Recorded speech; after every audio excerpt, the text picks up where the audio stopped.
ಗಂದಿಗವಾಡದಲ್ಲಿ pulse polio ಕಾರ್ಯಕ್ರಮ ದಿನಾಂಕ 3/3/2024ರಂದು ರಾಜ್ಯಾದ್ಯಂತ ಪಲ್ಸ್ ಪೋಲಿಯೋ ಕಾರ್ಯಕ್ರಮ ನಡೆಯಿತು.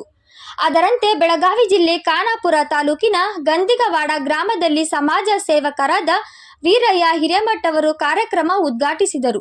ಹಾಗೂ ವೈದ್ಯರಾದ ನಿವೇದಿತಾ ಮೇತ್ರಿ ಅವರು ಮಾತನಾಡಿ ಪೋಲಿಯೋ ಲಸಿಕೆಯ ಮಹತ್ವದ ಬಗ್ಗೆ ವಿವರಿಸಿದರು. ಈ ಸಂದರ್ಭದಲ್ಲಿ ವೈದ್ಯರಾದ ಕಮಲಾ ಎಂವಿ ಆಶಾ, ಕಾರ್ಯಕರ್ತೆಯರಾದ ರೂಪಾ ಟಕಾಯಿ, ಪಾರ್ವತಿ ಶೆಟ್ಟಿನವರ, ಸುಜಾತ ಗಾಣಿಗ, ಅಂಗನವಾಡಿ ಕಾರ್ಯಕರ್ತೆಯರಾದ ಫೈರೋಜಾ ಮುಲ್ಲಾ, ಶಿವವ್ವ ಫಂಡಿ, ರಹಿಜಾ ಭಾಗವಾನ, ದೀಪಾಲಿ ಮಗದ ಉಮಾ, ಈರವ್ವ ಪಾಟೀಲ ಮುಂತಾದವರು ಉಪಸ್ಥಿತರಿದ್ದರು. ವರದಿ ಖಾನಾಪುರ. ವರದಿಗಾರ Nagappa Dumnalli, KS news 24x7.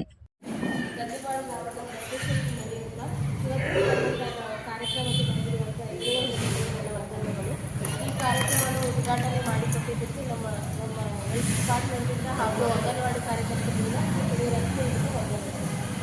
ಇವತ್ತು ಮಾರ್ಚ್ 3ನೇ ತಾರೀಕಿನಿಂದ 6ನೇ ತಾರೀಕಿನವರೆಗೂ ಪಲ್ಸ್ ಪೋಲಿಯೋ ಪ್ರೋಗ್ರಾಮನ್ನು ಮಾಡ್ತಿದ್ದೀವಿ. ಇದನ್ನು ಪ್ರತಿ ವರ್ಷವೂ ಮಾಡ್ತಿದ್ರು. 2022 ಎಲ್ಲ ಪ್ರತಿ ವರ್ಷವೂ ಫೆಬ್ರವರಿ ತಿಂಗಳು ಅಥವಾ ಜನವರಿ ತಿಂಗಳಲ್ಲಿ ಮಾಡ್ತಿದ್ರು. ಬಟ್ 2023ರಲ್ಲಿ ಇದನ್ನು ಮಾಡಲಿಲ್ಲಾಗಿತ್ತು. ಯಾಕಂದರೆ ನಮ್ಮ ಭಾರತ ಆಲ್ರೆಡಿ ಪೋಲಿಯೋ ಮುಕ್ತ ಭಾರತ ಅಂತ ಘೋಷಣೆ ಆಗಿದೆ. ಆದರೆ ನಮ್ಮ ನೆರೆಹೊರೆ ದೇಶದಲ್ಲಿ ಅಂದರೆ ಪಾಕಿಸ್ತಾನ, ಅಫ್ಘಾನಿಸ್ತಾನ, ಶ್ರೀಲಂಕಾದಲ್ಲಿ ಇನ್ನೂ ಈ ಕಾಯಿಲೆ ಇರೋದ್ರಿಂದ ನಮ್ಮ ಭಾರತ ದೇಶಕ್ಕೂ ಬರ್ಬೋದು ಅಂತ. ನೆರೆಹೊರೆ ದೇಶದಲ್ಲಿ ಅಂದರೆ ಪಾಕಿಸ್ತಾನ, ಅಫ್ಘಾನಿಸ್ತಾನದಿಂದ ಅವ್ರು ಯಾರೂ ಬರಲ್ಲ, ಆದರೂ ವೈರಾಣುಗಳು ಚಲನೆ ಆಗುತ್ತೆ, ಅಲ್ಲಿಂದ ಇಲ್ಲಿ ಬರ್ಬೋದು ಅಂಥೇಳಿ ಬರಬಾರ್ದು, ಯಾರಿಗೂ ಕಾರ್ಯಕ್ರಮ ಈ ಕಾಯಿಲೆ ಯಾವುದು ಬರಬಾರ್ದು ಅಂತೇಳಿ ನಾವು ಈ ಪೋಲಿಯೋನ ಈ ವರ್ಷ ನಮ್ಮ ಕಾಂಗ್ರೆಸ್ ಪಕ್ಷದಿಂದ ಇದನ್ನು ಇಟ್ಕೊಂಡಿದ್ದಾರೆ. ಹೋದ ವರ್ಷ ಯಾಕೆ ಮಾಡಿಲ್ಲಾಗಿತ್ತಂದ್ರೆ ಹೋದ ವರ್ಷ ಎಲ್ಲರಿಗೂ ಕೊರೋನಾ ಟೈಮ್ ಇತ್ತು, ವ್ಯಾಕ್ಸಿನ್, ಆ ವ್ಯಾಕ್ಸಿನ್ ಇದನ್ನ ಫಂಡ್ ಎಲ್ಲ ಆ ವ್ಯಾಕ್ಸಿನ್ ಫಂಡಿಗೆ ಹೋಯಿತು. ಅದಕ್ಕೋಸ್ಕರ ಹೋದ ವರ್ಷ ಇಟ್ಕೊಂಡಿಲ್ಲಾಗಿತ್ತು. ಈ ವರ್ಷ ಈ ಕೊರೋನಾ ಎಲ್ಲ ಮುಕ್ತ ಆಗಿದೆ. ಕೊರೋನಾ ವ್ಯಾಕ್ಸಿನ್ಸ್ ಎಲ್ಲ 3 ಡೋಸಸ್ಸು ಎಲ್ಲರಿಗೂ ಆಗಿದೆ.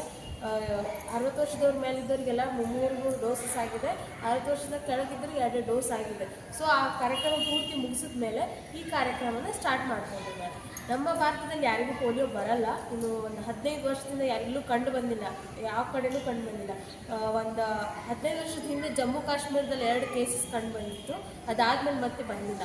ಅದಕ್ಕೋಸ್ಕರ ಈ ಕಾರ್ಯಕ್ರಮನ ಮತ್ತೆ ರೀಜನ್ರೇಟ್ ಮಾಡಿದ್ದಾರೆ. ಇದ್ರ ಜೊತೆನೂ ನಾವು ಮಕ್ಕಳಿಗೆ ಪ್ರತಿ ತಿಂಗಳನ್ನು 2ನೇ ಗುರುವಾರ ವ್ಯಾಕ್ಸಿನ್ ಅಂತೂ ಇದ್ದೇ ಇರುತ್ತೆ. ಅದು ರೋಟೀನ್ ಇಮ್ಯುನೈಸೇಷನ್ ಇರುತ್ತೆ. ಅದರೊಳಗೆ OPV ಅಂತಲೂ ಕೊಡ್ತಿರ್ತೀವಿ. ಆದರೂ ಬಟ್ ಇದು ಯಾರಿಗೂ ಬರಬಾರ್ದು, ಮುನ್ನೆಚ್ಚರಿಕೆಗೆ ತೊಗೋಬೇಕಂತೇಳಿ ನಾವು ಈ ಕಾರ್ಯಕ್ರಮನ ಮಾಡಿ ಪೋಲಿಯೋನ ಡ್ರಾಪ್ಸ್ನ ಹಾಕ್ತಿದ್ದೀವಿ.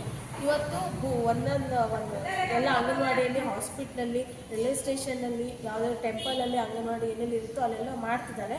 ನಾಳೆಯಿಂದ 3 ದಿನ ಮನೆಗೆ ಹೋಗಿ ಸರ್ವೆ ಮಾಡಿ ಯಾರ್ಯಾರು ಬಿಟ್ಟಿರ್ತಾರೋ ಅವ್ರಿಗೆ ಇದನ್ನು ಪೋಲಿಯೋ ಡ್ರಾಪ್ಸನ್ನ ಹಾಕ್ತೀವಿ. ಪೋಲಿಯೋ ಡ್ರಾಪ್ಸನ್ನು ನೀವು ಯಾವಾಗ ಬೇಕಾದ್ರೂ ಹಾಕೋಬೋದು. 0 to 5 years ಒಳಗಡೆ ಇದ್ದವ್ರು ಎಲ್ಲರೂ ಹಾಕ್ಕೊಳ್ಬೇಕು. ಇದಕ್ಕೆ ಕಾಯಿಲೆ ಇದೆ, ಜ್ವರ ಇದೆ, ಕೆಮ್ಮು ಐತೆ ಅಂತೇನೂ ಇಲ್ಲ. ವಾಂತಿ ಭೇದಿ ಇದ್ದವ್ರೂ ಹಾಕೋಬೋದು. ನಾವು ಯಾರಿಗೆ ಹಾಕಲ್ಲ ಅಂದರೆ ತುಂಬ ಹೈ ಫೀವರ್ ಇದ್ದವರಿಗೆ ಈ ಔಷಧಿನ ನೀವು ಹಾಕಲ್ಲ.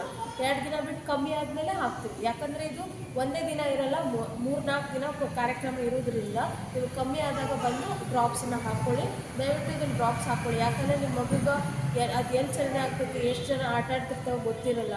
ಅಲ್ಲಿ ವೈರಾಣುಗಳು ಬಂದು ಅವು ಅಟ್ಯಾಕ್ ಆಗಿದ್ಮೇಲೆ ಏನು ಮಾಡೋಕ್ಕೂ ಬರಲ್ಲ. ಪೋಲಿಯೋ ಹಾಕಲೇ ಇಲ್ಲದಾಗ ಅವ್ರಿಗೇನೋ ಆದ್ರೂ ಯಾರೂ ಜವಾಬ್ದಾರಿ ಆಗೋದಿಲ್ಲ. ಯಾಕಂದರೆ ಆಮೇಲೆ ಅವ್ರು ಅಂಗವಿಕಲರಾಗುವಂಥ ಚಾನ್ಸಸ್ ಇರುತ್ತೆ. ಹಳೆ ಕಾಲದಲ್ಲೆಲ್ಲ ನೋಡಿರ್ತೀವಿ, ಪೋಲಿಯೋ ಇದ್ದವರು ಕಾಲೇ ಇರಲ್ಲ, ಕೈ ಇರಲ್ಲ, ಮಾತಾಡೋಕ್ಕಾಗಲ್ಲ.